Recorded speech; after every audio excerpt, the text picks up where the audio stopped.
I was pulling into my own driveway after a 12-hour shift at the construction site when I saw the bright yellow thing clamped onto my front wheel.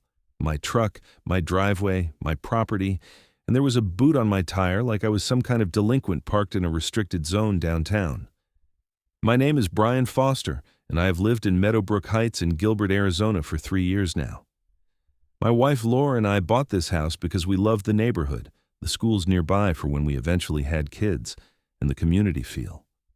What we did not account for was the homeowner association and their increasingly ridiculous rules. I sat there in my work truck for a solid 30 seconds, staring at the boot. The Arizona sun was beating down, and sweat was already trickling down my back. I climbed out, my steel-toed boots hitting the concrete, and walked around to examine this monstrosity attached to my personal vehicle. There was a bright orange sticker plastered on my driver's side window. I ripped it off and read the neat printed text, "Violation Notice. Unauthorized commercial vehicle parked in residential driveway. Per HOA Covenant Section 7.3.2, commercial vehicles are prohibited from overnight parking in visible areas. Boot will be removed upon payment of $500 fine and towing fee. Contact Patricia Henderson, HOA President. $500 for parking my work truck in my own driveway." I pulled out my phone and dialed Laura. She picked up on the second ring. "Hey babe, how was work?" Her voice was warm, but I could hear the fatigue in it. She had been in back-to-back city council meetings all day. "Laura, you are not going to believe this. The HOA put a boot on my truck in our driveway." There was a pause. "They did what?" "A boot, like the police use on illegally parked cars. Patricia Henderson apparently decided my work truck violates some HOA rule." I heard Laura take a deep breath. My wife was not someone who lost her temper easily, which was probably why she'd been elected mayor of Gilbert 6 months ago at the age of 34. She was composed, intelligent, and fair. But when someone messed with her family, that composure had limits. "I will handle this," she said quietly. "Do not pay anything. Do not call her. I will be home in 20 minutes. "Laura, I know you are busy with city business. I can deal with this." "Bryan, I'm coming home. This woman has been pushing boundaries for months, and this crosses every line." She hung up before I could argue. I looked back at my truck, then at the house across the street where Patricia Henderson lived. Her perfectly manicured lawn, her spotless white Mercedes in the driveway, her American flag hanging at exactly the right angle. Everything about Patricia screamed control freak. I had encountered Patricia exactly twice since we moved in. The first time was when she knocked on our door to inform us that our mailbox was not regulation black and needed to be repainted. The second time was when she left a passive-aggressive note about our trash cans being visible from the street 15 minutes past the designated time they were supposed to be put away. Laura had laughed both times, dealt with the mailbox, and told me to ignore Patricia. But this was different. This was harassment. I went inside, grabbed a beer from the fridge, and sat on the front porch. The neighborhood was quiet, the way it always was on Tuesday afternoons. A few kids rode bikes down the street. Someone was mowing their lawn 3 houses down. Normal suburban life, except for the fact that my truck was literally being held hostage. 15 minutes later, Laura's black sedan pulled up. She stepped out wearing her navy blue suit, her dark hair pulled back in a neat ponytail. Even tired and annoyed, she looked professional and put together. She walked up the driveway, examined the boot, read the sticker I had left on the porch railing, and then turned to me with her jaw set. "Stay here," she said. "Laura, maybe we should—" "Stay here, Bryan." I stayed. I watched as my wife walked across the street with purposeful strides and rang Patricia Henderson's doorbell. The door opened almost immediately, and I saw Patricia standing there in her usual outfit, khaki capris, a polo shirt, and a visor. Even from across the street, I could see her fake smile. I could not hear what they were saying, but I could see the body language. Laura was calm, hands at her side, speaking steadily. Patricia had her arms crossed, shaking her head. Then Laura pulled out her phone, showed Patricia something on the screen, and the color drained from Patricia's face. The conversation lasted maybe 3 more minutes before Patricia disappeared inside her house. Laura walked back across the street, her heels clicking on the pavement. "What did you say to her?" I asked as she reached the porch. I showed her the city ordinance that prohibits private parties from using vehicle immobilization devices without proper licensing and authority. What she did is actually illegal. She could face fines and potential criminal charges for unlawful restraint of property. You are kidding. I am not. HOAs can fine people. They can put liens on properties if fines go unpaid. They can take people to civil court. But they cannot physically prevent someone from using their vehicle. That crosses into criminal territory. Laura pulled out her phone again. I am calling the non-emergency police line to have this removed and to file a report. Is that really necessary? Laura looked at me, and I saw something fierce in her eyes. Bryan, Patricia has been harassing people in this neighborhood for 2 years. I've had 6 different residents come to me privately, asking if there is anything the city can do about HOA overreach. I've had to tell them it is a civil matter and they need to handle it through the proper channels. But this gives me legal standing to get involved. She made the call. Within 30 minutes, a police cruiser pulled up in front of our house. Officer Martinez stepped out, a man in his 40s with a professional demeanor. Laura met him at the curb, showed him the boot, explained the situation, and handed him her phone with the relevant city ordinances pulled up. Officer Martinez examined the boot, took photos, and then walked across the street to Patricia's house.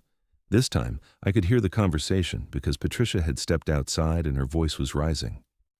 This is an HOA matter. I have every right to enforce our community standards. Madam, you do not have the legal authority to immobilize someone's vehicle, Officer Martinez said calmly. This constitutes unlawful restraint of property. I need you to remove this boot immediately, or I will have to issue a citation. I am the HOA president. Our covenants clearly state, your covenants do not supersede city and state law. Remove the boot now, please. Patricia's face was bright red. She glared at Laura, at me, at Officer Martinez. Fine. But his truck is still in violation of HOA rules, and he will be fined accordingly through proper channels. She stomped back inside and emerged a minute later with a key. She marched across the street, knelt down, and unlocked the boot with jerky, angry movements. Officer Martinez supervised, then took the boot and loaded it into his trunk. This will be held as evidence, he told Patricia. You will receive documentation about the citation in the mail. Mrs. Foster, Mr. Foster, if she attempts anything like this again, call us immediately. Thank you, officer, Laura said. As the police car drove away, Patricia stood in the middle of the street staring at us. You think being mayor gives you special privileges? You think you can just ignore HOA rules? Laura walked toward her, and I followed. My wife was 5'6" and Patricia was maybe 5'4", but Laura had a presence that made her seem taller. Patricia, let me be very clear. My husband's work truck is parked in our driveway, on our property. It is not abandoned, it is not an eyesore, and it is not impacting anyone else in this neighborhood. If you have an issue with it, you can send us a formal notice through the mail like any other HOA violation, and we will respond through the appropriate legal channels. What you will not do is take illegal action against our property. Do you understand? The covenants. The covenants are a civil agreement between homeowners. They are not criminal law, and they do not give you authority to act as law enforcement. If you attempt anything like this again, to us or anyone else in this neighborhood, I will personally ensure that the city attorney looks into every action this HOA has taken in the past 5 years. I am sure we will find plenty of interesting things. Patricia's mouth opened and closed like a fish. Are you threatening me? I am informing you of the consequences of your actions. As a private citizen, Patricia, not as the mayor. What you did today was illegal. The police report will reflect that. If you want to continue down this path, be my guest. But remember that homeowners have rights too, and they can sue an HOA for harassment, and they can vote to remove an HOA president who abuses her position. With that, Laura turned and walked back to our house. I followed her, leaving Patricia standing in the street. Inside, Laura finally let out a long breath and collapsed onto the couch. I cannot believe she actually did that. You were incredible out there, I said, sitting next to her. Seriously, that was amazing.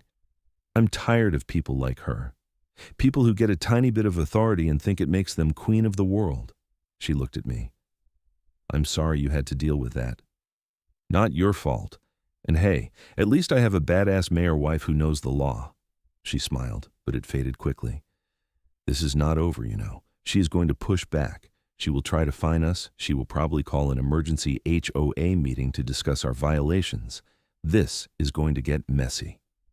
"Let it get messy. I'm not getting rid of my work truck, and I'm not paying some ridiculous fine for parking it in my own driveway." Laura nodded. "Agreed. But we need to be prepared.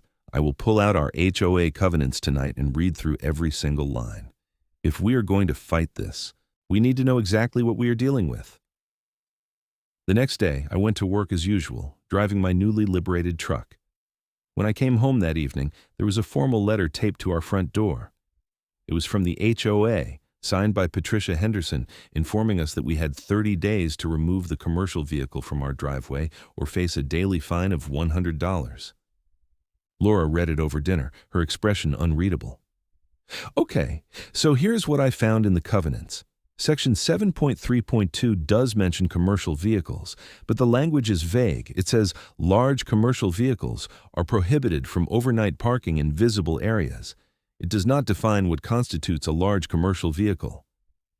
My truck is not large. It is a standard F-150 with a company logo." "Exactly, and that is our argument. The covenant does not specify that any vehicle with a company logo is prohibited. It references large vehicles, which typically means box trucks, semi-trucks, vehicles with commercial trailers, that sort of thing.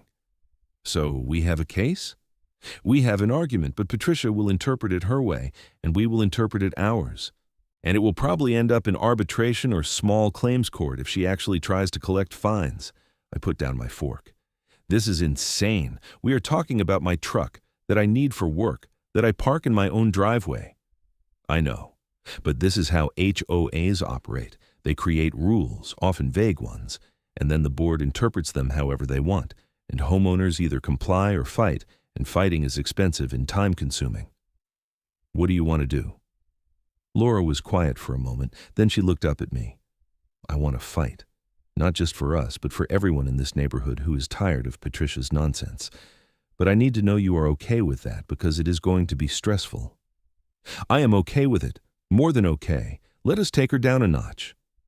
Over the next week, things escalated quickly.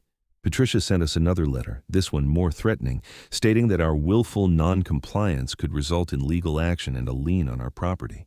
Laura responded with a letter from an attorney she knew, outlining why the HOA's interpretation of the covenants was overly broad and unenforceable. Then, Patricia called an emergency HOA meeting.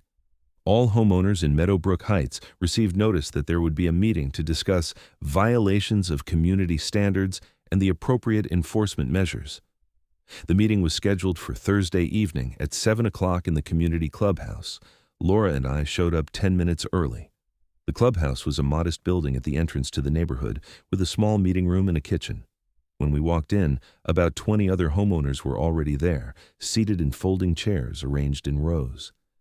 Patricia stood at the front organizing papers on a table. When she saw us, her lips pressed into a thin line. "Mr. and Mrs. Foster, how good of you to join us."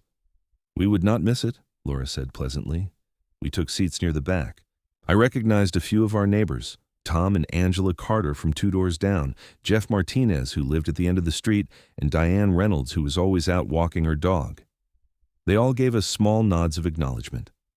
At 7 sharp, Patricia called the meeting to order. "Thank you all for coming on short notice. As you know, our community has always prided itself on maintaining high standards and property values.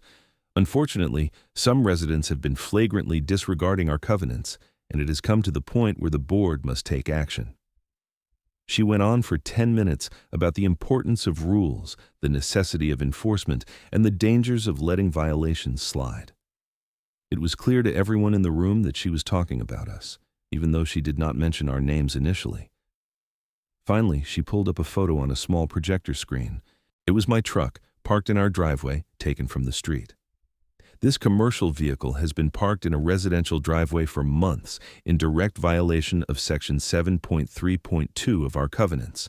Despite multiple notices, the homeowners have refused to comply. "Excuse me, Patricia," Laura said, standing up. "I think it is important that everyone here understands the full context. First, the covenant in question refers to large commercial vehicles. My husband's truck is a standard pickup, not a large commercial vehicle. Second, the language in that covenant is vague and open to interpretation. And third, when you attempted to enforce this covenant by placing an illegal boot on our vehicle, you committed a crime. We have a police report to that effect. A murmur went through the room. Patricia's face flushed. That is a mischaracterization of events. I was enforcing HOA rules. You were committing unlawful restraint of property, Laura said calmly. And that is not a characterization. That is a legal fact confirmed by the Gilbert Police Department. You cannot use your position as mayor to intimidate this HOA. I am not here as the mayor. I am here as a homeowner who is being harassed by an overzealous HOA president who does not understand the limits of her authority. The room erupted in conversation. Several people started talking at once. Tom Carter stood up. Can I say something? Patricia, you sent me 3 letters last month because my grass was a 1/4 inch too long according to your measurements. A 1/4 inch? This is getting ridiculous. Diane Reynolds raised her hand. And I got fined because my holiday decorations were still up on January 3rd. January 3rd! The covenant says decorations must be down by mid-January. I was not even in violation, but you fined me anyway, and I had to spend hours fighting it. More people started chiming in. It became clear very quickly that Laura and I were not the only ones frustrated with Patricia. The floodgates had opened. Patricia tried to regain control of the meeting, banging a gavel on the table. Order! We are here to discuss the commercial vehicle violation, not to air personal grievances. Actually, Patricia, this is a community meeting, and we can discuss whatever we want, Jeff Martinez said. He was a lawyer, and his tone was professional but firm. And I think it is time we discuss whether this board is acting in the best interests of the community or just enforcing rules for the sake of enforcing rules. I have been HOA president for 4 years, and I have kept this neighborhood pristine. You have kept this neighborhood stressed out, Angela Carter said. My husband and I are constantly worried that we will do something wrong and get fined. It is not a way to live. The meeting devolved from there. What was supposed to be Patricia's opportunity to publicly shame us into compliance became an impromptu referendum on her leadership. People brought up incident after incident of overly aggressive enforcement, fines that seemed punitive rather than corrective, and a general sense that the HOA had stopped being about community and started being about control. After nearly 2 hours of heated discussion, Jeff Martinez made a motion. I move that we table the discussion about the commercial vehicle violation until the board can provide a clear written definition of what constitutes a large commercial vehicle under Section 7.3.2. Furthermore, I move that we conduct a review of all fines and enforcement actions taken in the past year to ensure they are consistent with the covenants as written, not as interpreted by one person. I second that, Tom Carter said immediately. Patricia looked like she wanted to argue, but the room was clearly against her. The motion passed by a show of hands, 20-3. As the meeting broke up, several neighbors came over to talk to us. They thanked Laura for speaking up, shared their own stories of HOA frustration, and expressed hope that things might actually change. By the time we left the clubhouse, I felt like we had inadvertently started a small revolution. On the drive home, Laura was quiet. I did not expect that, she finally said. You started something tonight. Maybe people were just waiting for someone to say something first. Either way, Patricia is not going to let this go. You know that, right? Laura sighed. I know, but at least now she knows she does not have unanimous support. That might make her think twice before pulling another stunt. Unfortunately, thinking twice was not in Patricia Henderson's playbook. 2 days later, I came home to find a bright orange notice stapled to our front door. Not tape stapled, leaving holes in the wood. The notice stated that our property was in violation of multiple covenant sections and that we had been assessed fines totaling $800. The alleged violations included the truck, lawn edging that was uneven, a mailbox that was not properly maintained, and trash cans that were visible from the street outside of designated hours. I took photos of the notice and the damage to the door, then called Laura. She came home early, examined everything, and made several phone calls. By evening, she had compiled a document outlining every interaction we had with the HOA, every notice we had received, and every violation claim. She also included photos showing that our lawn was fine, our mailbox was in good condition, and our trash cans were in the same location as every other house on the street. "This is harassment," she said, showing me the document, "and I am going to prove it. What is the next step?" "Monday, I am filing a complaint with the Arizona Department of Real Estate. They oversee HOAs in the state and investigate complaints about HOA misconduct. I'm also going to have our attorney send Patricia a cease and desist letter demanding that she stop targeting us with frivolous fines." "Do you think it will work?" "I think it will send a message that we are not backing down." That weekend, things got even stranger. On Saturday morning, I went out to mow the lawn and found that someone had spray painted a bright orange line along the edge of our driveway. Next to it was a handwritten sign that said, "Covenant Violation Zone." I stood there, staring at the spray paint and the ridiculous sign, feeling my blood pressure rise. Laura came out a moment later, coffee in hand, and froze when she saw it. "She did not," Laura said. "Oh, she did." Laura pulled out her phone and started taking photos and video from every angle. Then she called the police non-emergency line again. Officer Martinez showed up within the hour, along with another officer I did not recognize. "Folks, this is getting out of hand," Officer Martinez said, after examining the spray paint and sign. "Has anyone else in the neighborhood reported similar incidents?" "Not that I know of," Laura said, "but I would not be surprised. Patricia Henderson has been escalating her behavior toward multiple residents. We can document this as vandalism and you can press charges if you want to pursue it. But I will be honest with you, unless you have video evidence of who did this, it will be hard to prove." "We do not have cameras yet, but we are getting them installed this week," I said. Officer Martinez nodded. "Good idea. In the meantime, I'm going to have a conversation with Ms. Henderson, off the record, just to let her know that we are aware of the situation and that any further incidents will be taken very seriously." After the officers left, Laura and I spent the rest of the morning cleaning spray paint off our driveway. It took 2 different chemical removers and a lot of scrubbing, but we eventually got most of it off. "This has to stop," I said, wiping sweat from my forehead. "She is unhinged." "Agreed. But we are handling this the right way. We are documenting everything, we are involving the authorities when appropriate, and we are not giving her any ammunition to use against us." "What if she does not stop?" Laura looked at me, her expression serious.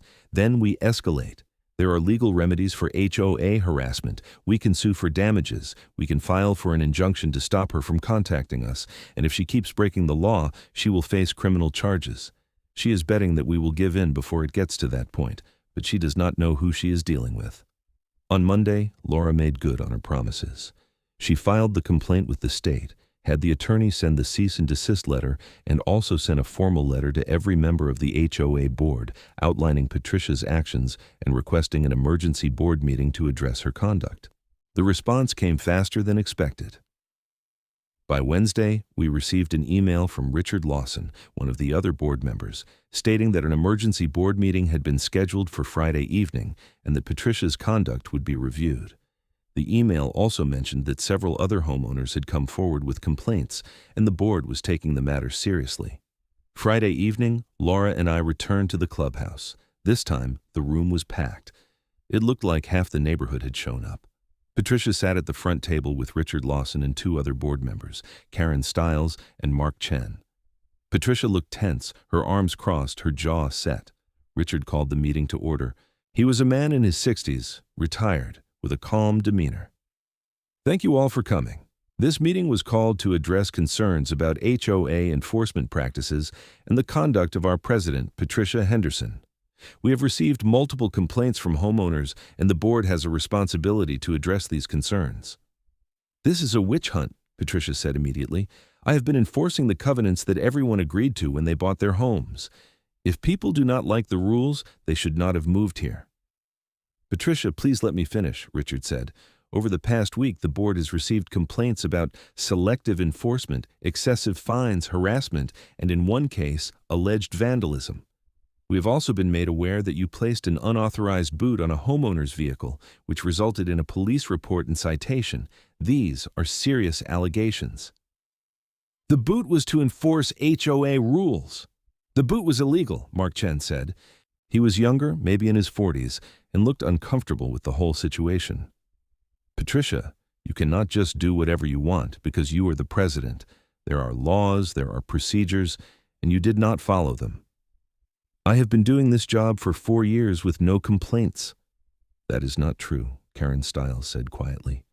She was a woman in her 50s, a teacher, and had always seemed reasonable the few times I had interacted with her. "I have fielded complaints about you for the past 2 years, Patricia. I did not bring them to the full board because I thought they were isolated incidents. But after what happened with the Fosters, and after seeing the spray paint incident, I went back through my records. There have been 23 formal complaints about your conduct in the past 18 months alone."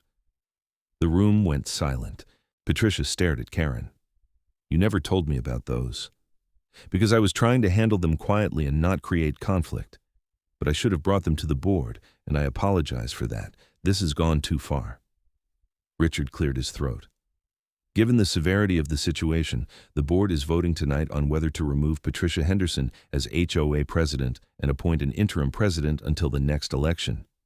"You cannot do that!" Patricia stood up, her chair scraping loudly on the floor. "I have done everything for this neighborhood. I have kept property values up. I have maintained standards. You have harassed people," Jeff Martinez said from the audience. "You have fined people for things that are not violations. You have made living here stressful and unpleasant, and you broke the law. That is what you have done." Other voices joined in, people sharing their experiences. The consensus was clear. Patricia had to go. The board voted. It was unanimous. Patricia Henderson was removed as HOA president, effective immediately. Richard Lawson was appointed interim president, and Karren Stiles was tasked with conducting a full review of all fines and enforcement actions from the past 2 years. Patricia grabbed her things and stormed out of the clubhouse without another word. As she left, I saw tears streaming down her face, though I could not tell if they were from anger, humiliation, or something else. After the meeting, several people came up to thank Laura and me. Tom Carter shook my hand. "You two did the neighborhood a favor. Seriously, thank you for standing up to her." "We just did not want to pay a bogus fine," I said. "Well, you started something bigger than that. People are actually talking to each other now, comparing notes. We are realizing how many of us were dealing with the same nonsense." As we drove home that night, I felt a sense of relief. It was over. Patricia was out. The board was going to review everything, and we could go back to living our lives without constant harassment. But the story was not quite finished. The following Tuesday, Laura got a call from the Gilbert Police Department. Patricia Henderson had been arrested. Apparently, after the board removed her, she had attempted to access HOA funds to pay for her legal defense against the citation she received for the boot incident.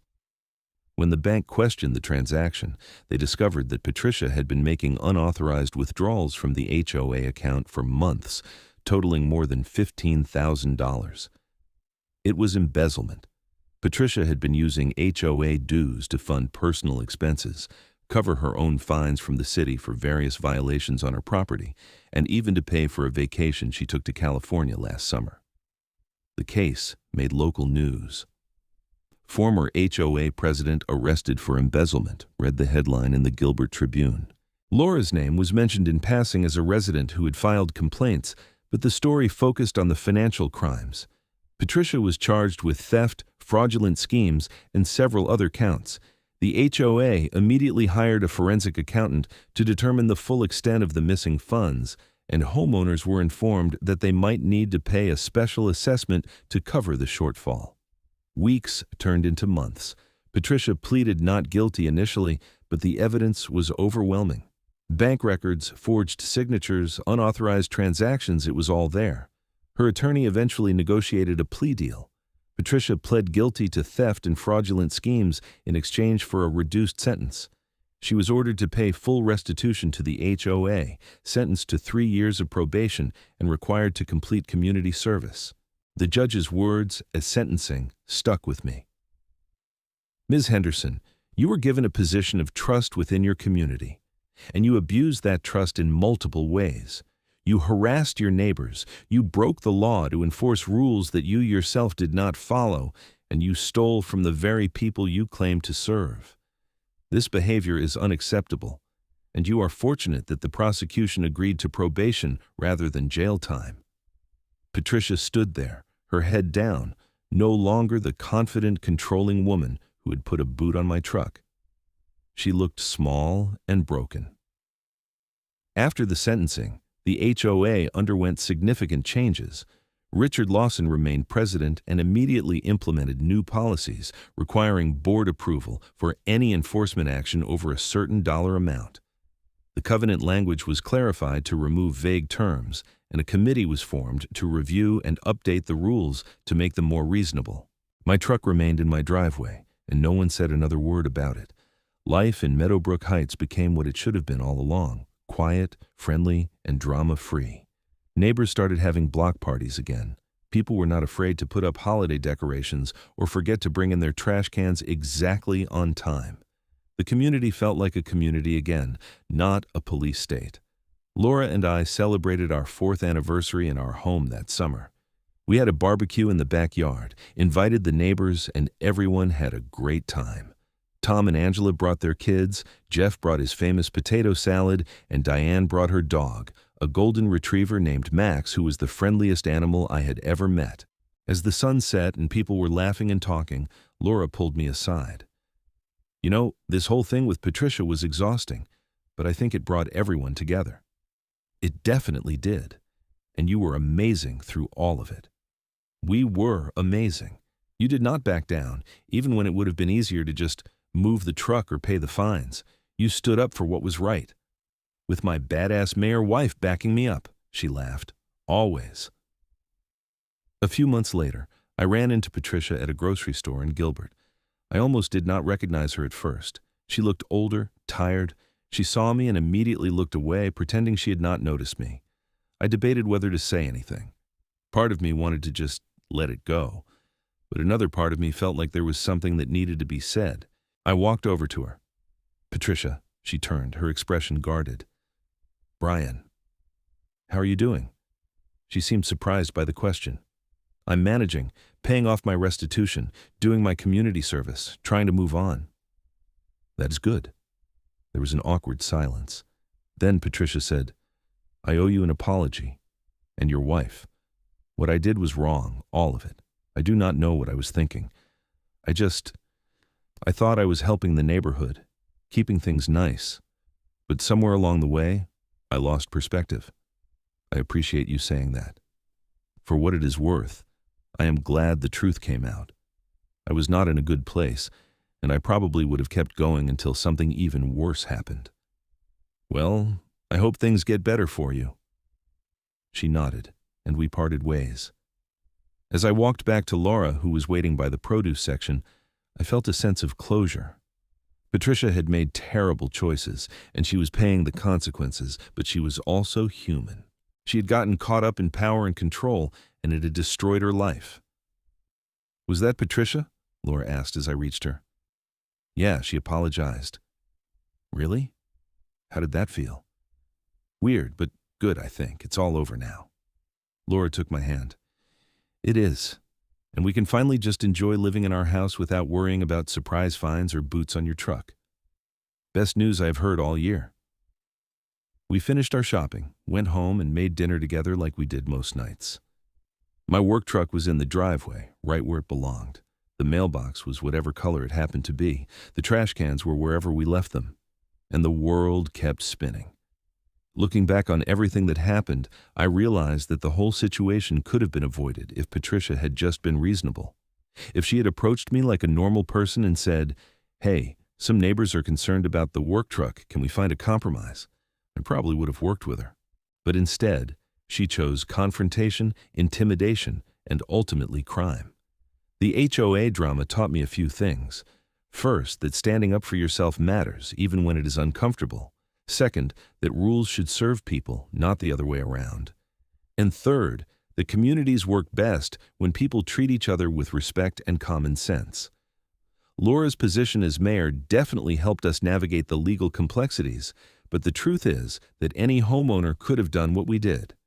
We documented everything, we knew our rights, we involved the authorities when necessary, and we did not back down. That is the key to dealing with HOA overreach: knowledge, persistence, and a refusal to be bullied. The neighborhood voted Richard Lawson in as the official HOA president during the next election, and he ran on a platform of reasonable enforcement and community building. He won by a landslide.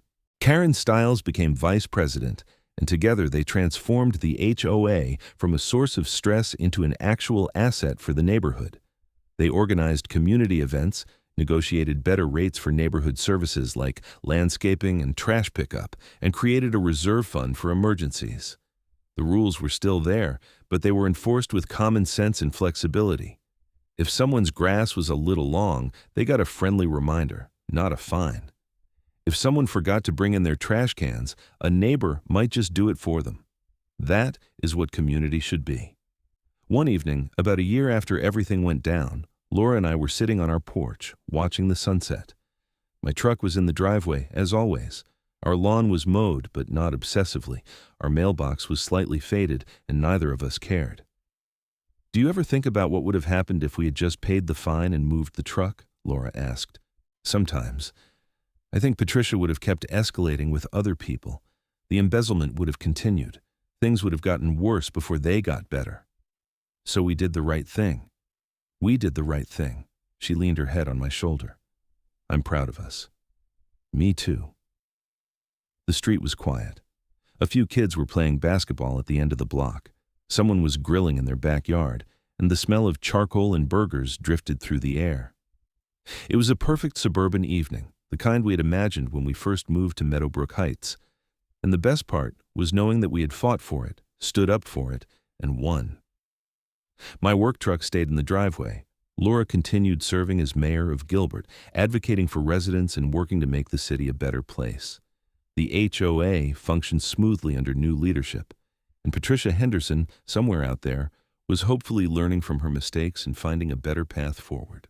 As for me, I went to work every day, came home every evening, parked my truck in my driveway, and lived my life without fear of boots, fines, or harassment. It was a simple victory, but it meant everything. Because at the end of the day, a person's home should be their refuge, not a battlefield. And a community should be built on mutual respect, not fear and control. We proved that in Meadowbrook Heights, and I like to think that our stand made a difference not just for us, but for everyone who lives here. The whole ordeal with Patricia became something of a legend in Gilbert. Other neighborhoods heard about what happened and started questioning their own HOA practices. Several residents from other communities reached out to Laura for advice on how to handle HOA overreach, and she started compiling resources and information to help people navigate these situations. She even gave a presentation at a city council meeting about HOA reform and the need for better state oversight. It was well received, and several council members expressed interest in pursuing legislation that would give homeowners more protections against abusive HOA practices. I watched that presentation from the audience, feeling immensely proud of my wife. She had taken a personal conflict and turned it into an opportunity to help others. That was who Laura was, someone who saw problems and worked to fix them, not just for herself, but for everyone. After the presentation, a reporter from the Arizona Republic approached us for an interview. Laura was hesitant at first, not wanting to seem like she was using her position for personal publicity, but I convinced her that the story could help others who were dealing with similar situations. The article came out a few weeks later. "Gilbert Mayor takes on HOA overreach after personal experience," read the headline. It detailed our experience with Patricia, the boot on my truck, the harassment, and the eventual criminal charges. It also highlighted the broader issue of HOA abuse and the need for reform. The response was overwhelming. Laura received hundreds of emails from people across Arizona sharing their own HOA horror stories. Some were similar to ours: petty enforcement, ridiculous fines, harassment. Others were worse: people losing their homes over unpaid fines for minor violations, elderly residents being targeted and bullied, families being driven out of neighborhoods they loved. It became clear that our experience was not unique. HOAs across the state, and indeed across the country, were wielding their power in ways that hurt homeowners rather than helped them. Laura partnered with a state representative to draft legislation that would provide more oversight of HOAs, require clearer covenant language, limit the fines that could be assessed for minor violations, and create an easier path for homeowners to challenge unfair enforcement. The bill was introduced in the next legislative session and quickly gained bipartisan support. The HOA lobbying groups pushed back, of course, arguing that the legislation would hamstring HOAs and prevent them from maintaining property values. But the tide of public opinion was against them. Too many people had been harmed by HOA overreach, and they were tired of it. The bill passed in the spring and was signed into law by the governor. It was not perfect, no legislation ever is, but it was a significant step forward in protecting homeowners' rights. Laura was invited to the signing ceremony, and she brought me along. Standing there in the governor's office, watching him sign the bill into law, I felt a sense of accomplishment that went far beyond our personal victory over Patricia Henderson. "This started because someone put a boot on your truck," Laura whispered to me as the governor spoke to the assembled crowd. "And now it is helping thousands of people," I whispered back. "That is pretty incredible." She squeezed my hand. "We did good." "You did good. I just parked my truck in the driveway," she laughed quietly, "and refused to back down. That matters." After the ceremony, we drove back to Gilbert. As we pulled into Meadowbrook Heights, I saw kids playing in the street, neighbors chatting on their lawns, and a general sense of ease that had been missing when Patricia was in charge. Our house looked the same as always. The lawn was green, the mailbox stood at the end of the driveway, and my work truck was parked right where it belonged. "Home sweet home," Laura said as we got out of the car. "Home sweet home," I agreed.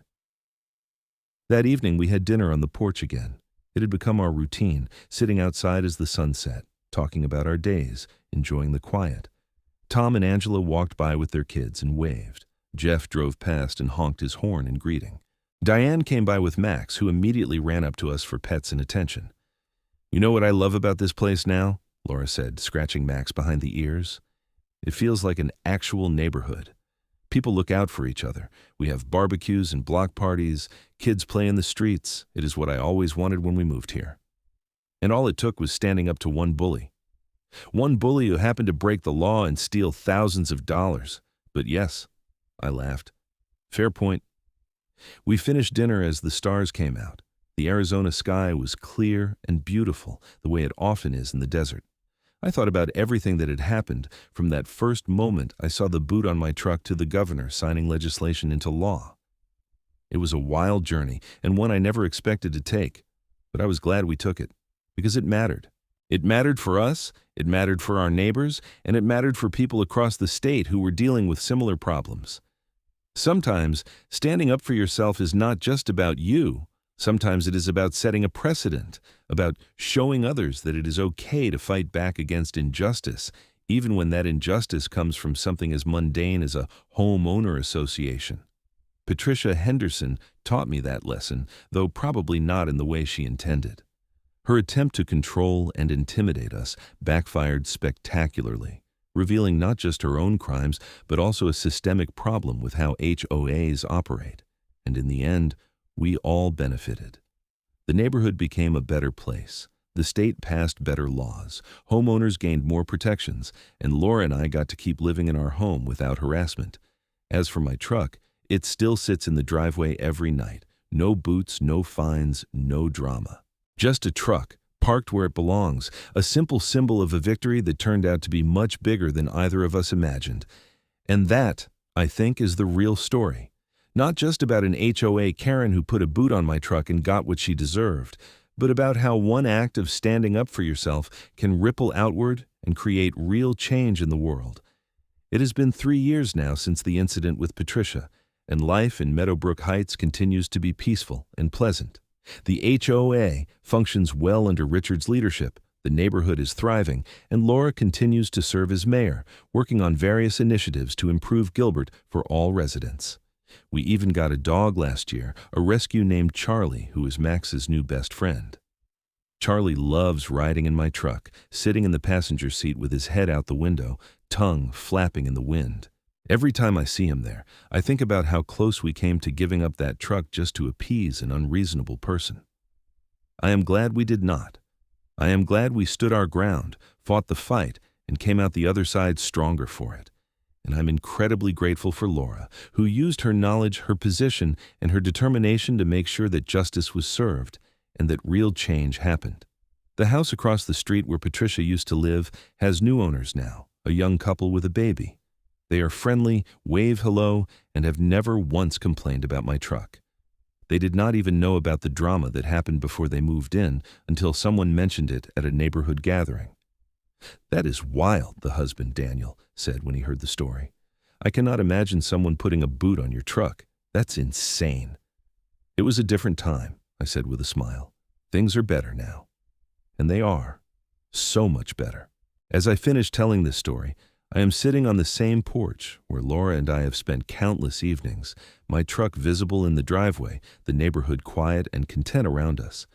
The sun is setting again, painting the sky in shades of orange and pink, and somewhere down the street I can hear kids laughing. This is what home should feel like: safe, comfortable, free from unnecessary stress and harassment. Everyone deserves that, and I am proud that we played a part in making sure that more people can experience it. So if you are reading this and dealing with an HOA that is overstepping its bounds, remember, you have rights. Document everything, know the law, do not be afraid to stand up for yourself, and never underestimate the power of community solidarity. We were not alone in our fight, even though it started with just Laura and me. Once we spoke up, others did too, and together we made a difference. And if your HOA president ever puts a boot on your truck, well, make sure your wife is the city mayor. It definitely helps. But more seriously, know that you can fight back, you can win, and you can create real change. It might be hard, it might be stressful, and it might take longer than you want. But it is worth it. Because at the end of the day, your home is your sanctuary, and no one has the right to take that away from you. Not a power-hungry HOA president, not unjust rules, and certainly not someone who thinks a little bit of authority makes them above the law. We learned that lesson the hard way, but we learned it well. And now, every time I pull into my driveway and park my truck, I am reminded of the fight we fought and the victory we won. It is a good feeling, one that never gets old. Meadowbrook Heights is not perfect, no place is, but it is home. And it is ours. And we fought for the right to live here on our own terms. That is something I will never forget and something I will always be grateful for. So here is to standing up for yourself, to fighting the good fight, and to the simple pleasure of parking your truck in your own driveway without worrying about some HOA Karren putting a boot on it. May we all be so lucky.